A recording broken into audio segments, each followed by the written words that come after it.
এখন ৪ মাস পর আপনি শারীরিক এবং মানসিকভাবে কেমন আছেন? প্রস্রাবের তো ডেইলি মনে হয় ৩০ বারের হচ্ছে। জি, ওই জায়গায় চলিয়ে আছে ৫-৪ বারে। আলহামদুলিল্লাহ। খাবার রুচি থাকতো না। আমি ১০০ গ্রাম ছাড়া ভাত খেতে পারতাম না। ওইটাও আমার আল্লাহর আল্লাহর রহমতে রুচিটাও আজকে খেতে রুচিও আসছে। পারতেছেন। জি। তো সব দিকে আমি ২ মাস বাড়ি থেকে কোনো দিকে বাড়তে পারিনি। ২ মাস পরে আল্লাহর রহমতে আমি চেম্বারে বসে রুগীও দেখতেছি এবং এর মাঝে ভিত্তি লাইন ধরিয়ে ওষুধ রাখছি। রুগীও খাইয়ে, ওষুধও খাইয়ে। মানে আপনি রোগীও দেখতেছেন, আল্লাহর রহমতে আমাদের ওষুধগুলোও খাচ্ছেন। ওষুধও খাইয়ে। যাক আলহামদুলিল্লাহ, আল্লাহ কবুল করুক। আসসালামু আলাইকুম ওয়া রাহমাতুল্লাহি ওয়া বারাকাতুহু। আমি ডক্টর মোহাম্মদ আসলাম, ডিএইচএমএইচ, বিএইচবি ঢাকা, বিএইচএমএইচ অনকোর্স ঢাকা বিশ্ববিদ্যালয়। বর্তমানে বিশ্বনন্দিত ক্যান্সার চিকিৎসক অধ্যক্ষ ডক্টর এসএম সারোয়ার স্যারের চেম্বার গণস্বাস্থ্য হোমিওতে ক্যান্সার চিকিৎসক হিসেবে নিয়োজিত আছি। আল্লাহর রহমতে আজকে আমি আপনাদেরকে পরিচয় করিয়ে দিতে যাচ্ছি আমাদের একজন পেশেন্ট, যিনি আলহামদুলিল্লাহ আল্লাহর রহমতে গল ব্লাডার সিএ থেকে উনি আলহামদুলিল্লাহ আল্লাহ ওনাকে মাফ করেছেন। ওনার সাথে আমরা সরাসরি পরিচয় হতে যাচ্ছি এবং ওনার মুখ থেকে আমরা শুনবো ওনার বিস্তারিত চিকিৎসা ব্যবস্থা, ওনার সবকিছু।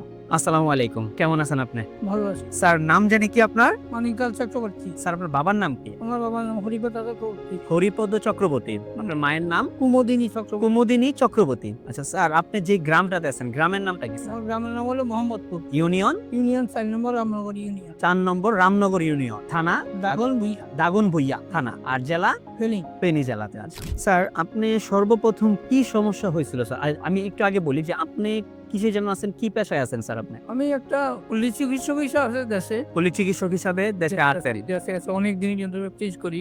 জি। 1976 এর থেকে আমি প্র্যাকটিস। প্র্যাকটিস করতেছেন? হ্যাঁ। আচ্ছা আচ্ছা। তো আমার হঠাৎ করেই সকালবেলায় আমার বুকে ব্যথা ছিল। পরে আসতে পারে। হুম। পেটে যাওয়ার পরে আমি ওষুধ ইনজেকশন যাই দিছি হয়নি। হুম। লগে লগে বাড়ি আমি সিটি স্ক্যান করাইছি, আলট্রা করাইছি। এগুলা করার পরে দেখা যাইতেছে কিছু কয় না। যখন ঢাকাতে আসলাম পরে ডাক্তার দেখালেও ক্যান্সার, ওরা বলছে ক্যান্সার। তখন বলছি যে অপারেশন করতে হইব। তখন আমি বললাম যে কি অপারেশন করবেন? এখানে তো 3টা লেয়ার। আপনি যে অপারেশন করবেন আমাকে, আমার পেটের সামনে হলো পাতলা, 2 নম্বর হলো আমার ডায়াবেটিস, সব গুণে আছে। এখন আমি কতটুকু শিওর আমি যে ভালো বলে সেটা বলতে পারবো না। আচ্ছা আচ্ছা। বললেন আমি তো গরু না, অপারেশন করে কাটিয়ে রাখি না, বই থাকবো। কিছুদিন গেলে ধরবো হসা দিলে কইবেন থেরাপি দাও। অনেক সময় থেরাপি দিতে দিতে থেরাপি টানা লাগবে, রুগী মরে যায়। হ্যাঁ হ্যাঁ।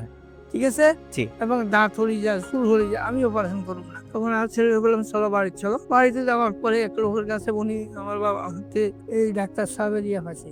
মানে আপনার ছেলে ওই অনলাইনের মাধ্যমে, যে কোনো মাধ্যম থেকে আপনার আমাদের একটা ভিডিও পাইছেন। তখন আমরা এটা নিয়ে এখানে আসছি। আল্লাহর রহমতে আমরা, আপনি যে আমাদের এই চিকিৎসাগুলো করলেন, আপনারা তো ডাক্তার বলছিল যে আপনি এই অবস্থাতে যাবেন, বা যে খারাপ কন্ডিশনটা ছিল সেই কন্ডিশনটা থেকে আল্লাহর রহমতে আমাদের স্যারের চিকিৎসায় আপনার ৪ মাসের মধ্যে দেখলেন যে আপনার ক্যান্সারটা আলহামদুলিল্লাহ নাই। এখন ৪ মাস পর আপনি শারীরিক এবং মানসিকভাবে কেমন আছেন? প্রস্রাবের তো ডেইলি মনে হয় ৩০ বারের হচ্ছে। জি, ওই জায়গায় চলিয়ে আছে ৫-৪ বারে। আলহামদুলিল্লাহ। খাবার রুচি থাকতো না। আমি ১০০ গ্রাম ছাড়া ভাত খেতে পারতাম না। ওইটাও আমার আল্লাহর রহমতে রুচিটাও আজকে খেতে রুচিও পারতেছেন। জি। তো সব দিকে আমি ২ মাস বাড়ি থেকে কোনো দিকে বাড়তে পারিনি। ২ মাস পরে আল্লাহর রহমতে আমি চেম্বারে বসে রুগীও দেখতেছি এবং এর মাঝে ভিত্তি লাইন ধরিয়ে ওষুধ রাখছি। রুগীও খাইয়ে, ওষুধও খাইয়ে। মানে আপনি রোগীও দেখতেছেন, আল্লাহর রহমতে আমাদের ওষুধগুলোও খাচ্ছেন। ওষুধও খাইয়ে। যাক আলহামদুলিল্লাহ, আল্লাহ কবুল করুক। আলহামদুলিল্লাহ, আমরা ওনার জন্য সর্বোচ্চ দীর্ঘায়ু কামনা করি। আল্লাহ তাআলা ওনাকে যেমন আজকে মাফ করছেন, ওনাকে যাতে মৃত্যুর আগ পর্যন্ত আল্লাহ অন্তত সমস্ত প্রকার রোগ থেকে, অন্তত ক্যান্সার থেকে যাতে মুক্ত রাখেন, আমরা সেই আশায় আছি।